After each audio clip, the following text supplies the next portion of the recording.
রাসূল আরবি সাল্লাল্লাহু আলাইহি ওয়াসাল্লাম আল্লাহর কাছে দোয়া করলেন, আল্লাহুম্মা আইজ্জিল ইসলাম বিউমারাইন। আয় আল্লাহ, দুই উমরের এক উমরকে ইসলামে দিয়া আপনি ইসলামের শক্তিকে বৃদ্ধি করে দেন। দুই উমরের একজন হলো হযরত ওমর ইবনুল খাত্তাব, আর একজন হলো ওমর ইবনুল হিশাম। একজন হলো হযরতে খাত্তাবের বেটা ওমর, আর একজন হলো হিশামের বেটা ওমর, মানে আবু জাহেল। আল্লাহ পাক দুইজনের জন্য দোয়া করলেন। আল্লাহ নবী দোয়া করলেন দুইজনের একজনের জন্য, যে দুইজনের একজনকে ইসলামের জন্য কবুল করে নেন, ইসলামের শক্তিকে বৃদ্ধি করে দেওয়ার জন্য। হেদায়েতের দোয়া কে করলেন? নবীজি নিজে। এখন এই হেদায়েতটা হযরত উমরের কাছে কিভাবে আসলো? আল্লাহ নবী যখন দোয়া করলেন, আল্লাহ পাক হযরত ওমরকে, ওমর ইবনুল খাত্তাবকে হেদায়েতের জন্য কবুল করলেন। হযরত ওমর ইবনুল খাত্তাব রাদিয়াল্লাহু তাআলা আনহু চেষ্টা করলেন।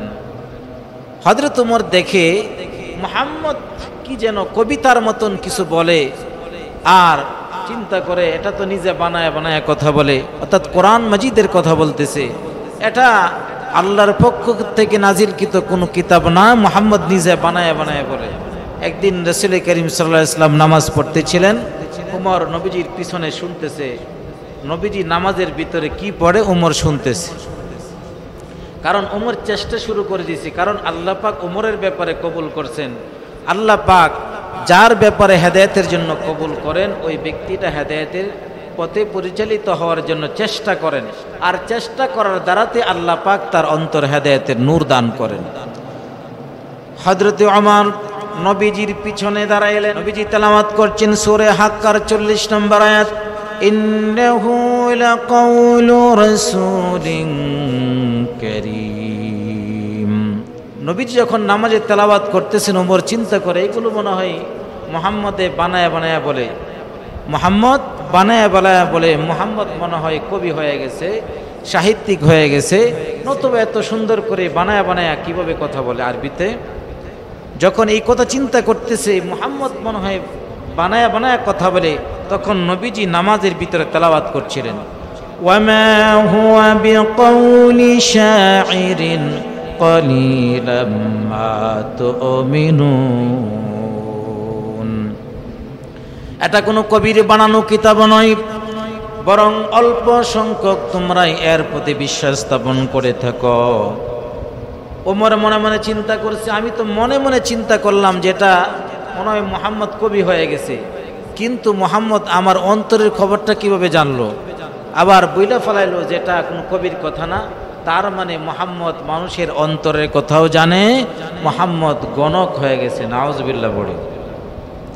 সাথে সাথে নবীজি নামাজের ভিতরে তেলাওয়াত করলেন, ওয়ালা বিকাউলি কাহিনিন কলিলাম মা তাযাক্কারুন। এটা কোনো অতীন্দ্রিয়বাদীর কথা না, এটা কোনো গণকের কথা নয়, বরং তোমরা অল্প সংখ্যক লোকেরাই তা স্মরণ করে থাকো। এই কথা বলার পরে ওমর চিন্তা করে, এটা কোনো কবির সাহিত্যের কিতাবও না, এটা কোনো অতীন্দ্রিয়বাদীর গণকের কোনো কথাও না, তাহলে এটা কার কথা? এটা কিসের কালাম? আল্লাহ পাক রব্বুল আলামিনের নবী তখন তেলাওয়াত করছিলেন, তানজিলুম মির রাব্বির আলামিন।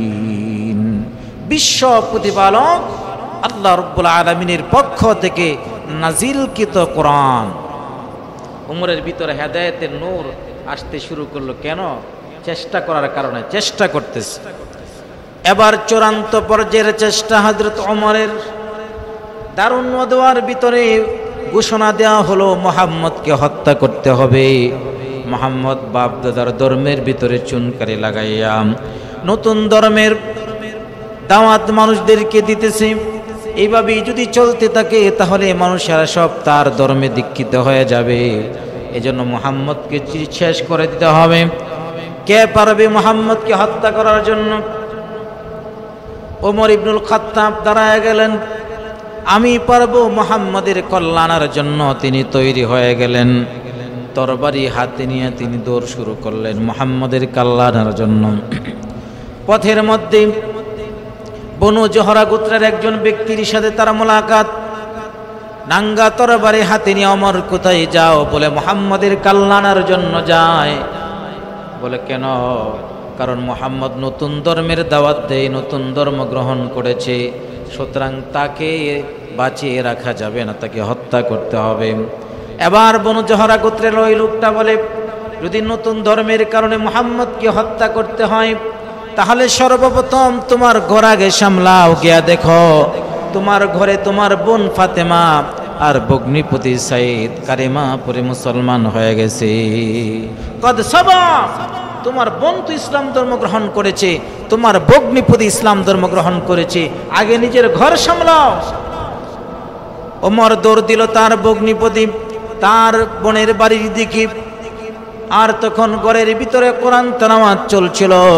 হযরতে খাব্বাব রাদিয়াল্লাহু তাআলা আনহু তাদেরকে কোরআনের তালকিন দিচ্ছিলেন। দরজা বন্ধ ছিল ভিতর থেকে। প্রথমে কিছু তেলাওয়াত শুনে এরপরে দরজায় নক করল হযরত ওমর। বাহির থেকে আওয়াজ দেওয়ার সাথে সাথে বোন বুঝতে পারলো এটা আমার ভাই ওমরের কণ্ঠ। সাথে সাথে হযরতে খাব্বাবকে লুকিয়ে ফেলানো হলো। তেলাওয়াতকৃত আয়াতের টুকরাটাকেও লুকিয়ে ফেলানো হলো। ঘরের ভিতরে ঢুকে বোনার ভগ্নিপতির উপরে আক্রমণ শুরু করে দিছে, মায়ের শুরু করে দিল। বোন রক্তাক্ত হয়ে গেল, ভগ্নিপতি রক্তাক্ত হয়ে গেল। ওমর বলে, বোন এটা কি কোরআন আর এটা কিসের ধর্ম? শরীর থেকে রক্ত বের হচ্ছে, এরপরও কালিমা ছেড়ে দাও না, কারণটা কি? বোন ডাক দিয়ে বলে, ও ভাই, তুমি আমাকে মারতে মারতে আমাকে শেষ করে দিতে পারো, কিন্তু যেই ধর্ম গ্রহণ করেছি, যেই কালিমার স্বাদ জিহ্বার ভিতরে পেয়েছি, মৃত্যুবরণ করতে পারি, কিন্তু এই ধর্ম আমি ছেড়ে দিতে পারি না। ওমরের ভিতরে নূর ঢুকা শুরু হয়েছে। এবার ওমরের দিলের ভিতরে মায়া ঢুকে গেল। বোন যখন রক্তাক্ত হয়ে যায় তখন বোনের রক্ত ভাই দেখে সহ্য করতে পারে না। হযরত ওমরের বেলাও তাই হয়ে গেল। বোনের রক্ত মাখা শরীর দেখে ওমরের অন্তরের ভিতরে মায়া ঢুকে গেল। ডাক দিয়া বলে, বোন জলদি করে যেই কোরআন তেলাওয়াত করতেছিলে, যেই বাণী তেলাওয়াত করতেছিলে আমাকে পড়ে শোনাম, আর আমার সহ্য হইতেছে না। বোন ডাক দিয়া বলে, ও ভাই, ইন্নাকা রিজসুন, তুমি তো নাপাক, তোমার হাতে কোরআনের পবিত্র কোরআনের আয়াতের টুকরো দেওয়া যাবে না। লা ইয়ামাসসুহু ইল্লাল মুতাহহারুন, পবিত্রতা ছাড়া কোরআন স্পর্শ করা যায় না, তুমি গোসল করে আসো। ওমর গোসল করে আসে। এবার বোন ওমরের সামনে কোরআন তেলাওয়াত শুরু হয়ে যায়। আল্লাহ পাক রব্বুল আলামিন সূরা তাহার যে আয়াতগুলো নাজিল করলেন, সে আয়াতগুলো তেলাওয়াত শুরু করলেন। মা আনজালনা আলাইকাল কুরআনা লিতাশকা ইল্লা তাযকিরাতাল লিমান ইয়াখশা তানজিলাম মিম্মান خلق الأرض والسماوات العلى الرحمن على العرش استوى له ما في السماوات وما في الأرض وما بينهما وما تحت الثرى। কোরআন তেলাওয়াত শুরু হয়ে যায় আর উমরের মনটা গলতে শুরু হয়।